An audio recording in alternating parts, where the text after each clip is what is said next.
ভারতের পুরোহিত রামগিরি মহারাজ ও মন্ত্রী নিতেশ রান মহানবী হজরত মুহাম্মদ সাল্লাল্লাহু আলাইহি সাল্লামকে অবমাননা করার প্রতিবাদে নাটোরের নলডাঙ্গায় বিক্ষোভ মিছিল ও প্রতিবাদ সমাবেশ হয়েছে।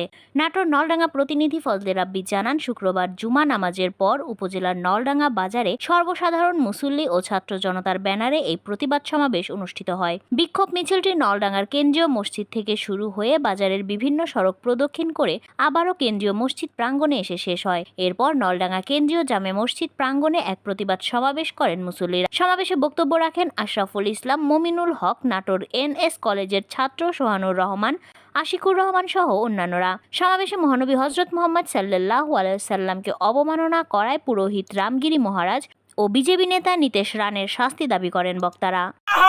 তাহলে এই মোদী সরকারের বিরুদ্ধে আমাদের অবস্থান নিতে হবে। গোটা ভারতকে টুকরা টুকরা করতে যা কিছু প্রয়োজন আমাদের করতে হবে। এবং জনতা সকলের মাধ্যমে আমি এই কথাটা বলে আমার আলোচনা শেষ করছি। ভারতের বিতর্কিত পুরোহিত রামগিরি ও তাদের বিজেপির কট্টর হিন্দুত্ববাদী সংগঠন বিজেপির একজন বিধায়ক নীতিশ রানা মহানবী হযরত মুহাম্মদ সাল্লাল্লাহু আলাইহি ওয়াসাল্লামকে কটূক্তি করেছে। তারা সারা বিশ্বের মুসলমানদের হৃদয়ের স্পন্দন আমাদের প্রিয় নবী হযরত মুহাম্মদ সাল্লাল্লাহু আলাইহি ওয়াসাল্লামকে নিয়ে কটূক্তি করেছে। জানাচ্ছি অবিলম্বে এই নাস্তিককে ফাঁসি দেওয়া হোক। তাদের এই দুনিয়াতে বাঁচার কোনো অধিকার নেই। আপনারা দেখেছেন 1992 সালে আমাদের প্রিয় বাবরি মসজিদের স্থানে তারা রাম মন্দির নির্মাণ করেছে। আমরা তাদের বিরুদ্ধে সোচ্চার। তারা ইসলামের বিরুদ্ধে যখনই দাঁড়াবে আমরা তাদের বিরুদ্ধে আমাদের প্রতিরোধ করে তুলবো। সমস্ত মুসলিম বিশ্বকে এক হতে বলছি, তারা যাতে এই জালিমদের বিরুদ্ধে দাঁড়ায় এবং তাদের বিরুদ্ধে সর্বোচ্চ শাস্তি দেয়। ভারতের উগ্রবাদী হিন্দু পুরোহিত আমাদের নবী হযরত মুহাম্মদ সাল্লাল্লাহু আলাইহি ওয়াসাল্লামের বিরুদ্ধে কটূক্তি করেছে।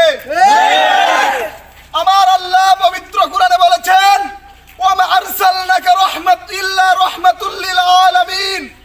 আমাদের নবী পুরো বিশ্ববাসীর জন্য রহমত স্বরূপ। মুসলমানের নয়, তিনি শুধু হিন্দুদের নয়, তিনি শুধু বৌদ্ধদের নয়, তিনি পুরো বিশ্ববাসীর জন্য রহমত। এই নবীকে কটূক্তি করে তার এই পৃথিবীতে বেঁচে থাকার কোনো অধিকার নেই। সুতরাং আমরা চাই খুব দ্রুত সময়ের মধ্যে ভারত সরকার উগ্রবাদী হিন্দুদের বিরুদ্ধে তাদের অ্যাকশন নিক। আমাদের নলডাঙ্গা উপজেলার পক্ষ থেকে